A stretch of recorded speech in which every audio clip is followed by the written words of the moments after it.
Hello, Susie. Today I have a Passover book for you, The Little Red Hen and the Passover Matzah. And it's written by Leslie Kimmelman and illustrated by Paul Meisel. All right? It's a fun book. I think you're going to like it.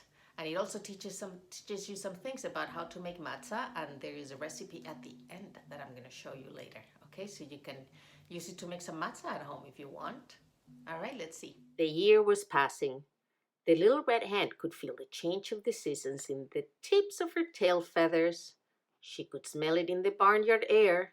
She could see it on her calendar. Oi, gewalt! Exclaimed the little red hen, thinking ahead to spring. Before I know it, it will be time for Passover. I will need some matzah for my Seder dinner, and that begins with some grains of wheat. What is she going to make with them, the grains of wheat? How is she going to make matzah from that? In a corner of the chicken coop, the little red hen kept a small pile of grains safe from wind and water. She gathered them now and went to find her friends. Such friends she had, always ready to lend a hand. Who will help me plant these grains? She asked them. Not I, said Sheep. Sorry, Bob, said Horse. Think again, said Dog a little bit rudely. The little red hen was not happy. Okay, she grumbled. I should worry, I'll just do it myself. And the little red hen planted those grains. Months passed. The sun shone, the rain fell, and the grain grew tall. The little red hen waited patiently. Finally, there was a field of wheat ready to be harvested. The little red hen went to find her friends. This time she was sure they would lend a hand. Who will help me cut the wheat? She asked. Not I, said Sheep. Sorry, Bob, said Horse. Think again, said Dog a little bit rudely. We're your friends, not your servants. The little red hen was definitely not happy. Frenchman, she muttered. I'll just do it myself. And the little red hen cut the wheat. The wheat was ready for the mill. The little red hen gathered it together and went to find her friends. They won't disappoint me again, she told herself confidently. Who will help me carry this wheat to the mill? She asked them. Not I, said Sheep. Sorry, Bob, said Horse. Think again, said Dog a little bit rudely. We're resting. The little red hen was really not happy this time. I should live so long, she kvetched, to see this bunch of lazy no-goodniks put in an honest day's work. I'll just do it myself. The little red hen took the wheat to a special Passover mill, where a miller ground it into flour. Then she schlepped that flour back home in a big heavy sack, clucking to herself all the way. That's the mill. See, and this is the stones that grind the wheat grain into flour.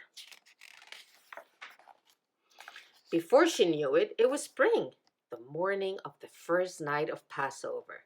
The little red hen had cleaned her house top to bottom. There wasn't a crumb of bread to be found anywhere. Time to make the matzah, the little red hen announced to her friends. Who wants to help? Everyone deserves a second or fourth chance, she reminded herself. But what do you think the little red hen heard?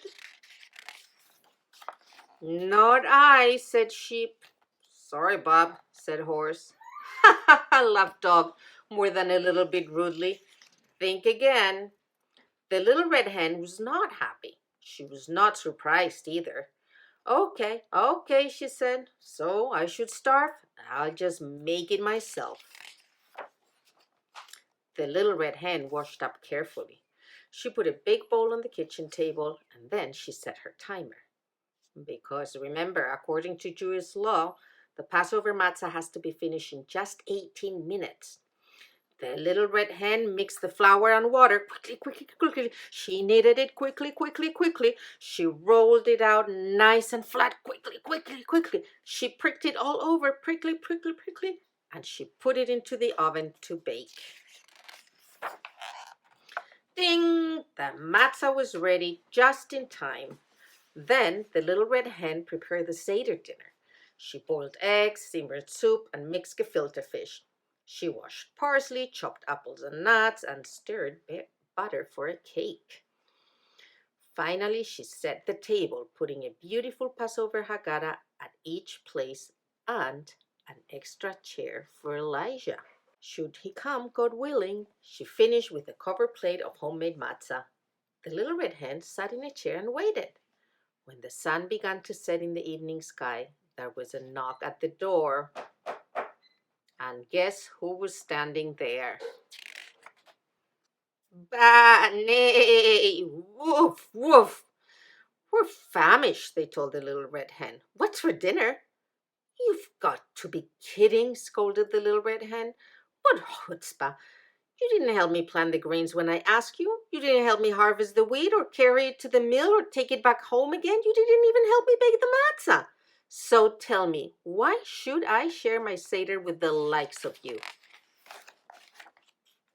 Sheep, horse, and dog couldn't think of a thing to say.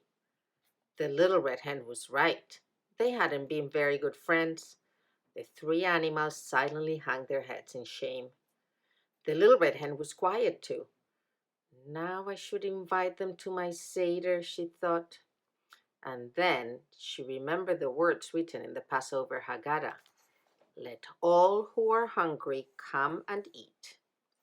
She looked at her friends. They looked hungry. Besides, the little red hen was a good egg, a mensch for gifts. And why are you just standing there, she said finally. Come on in.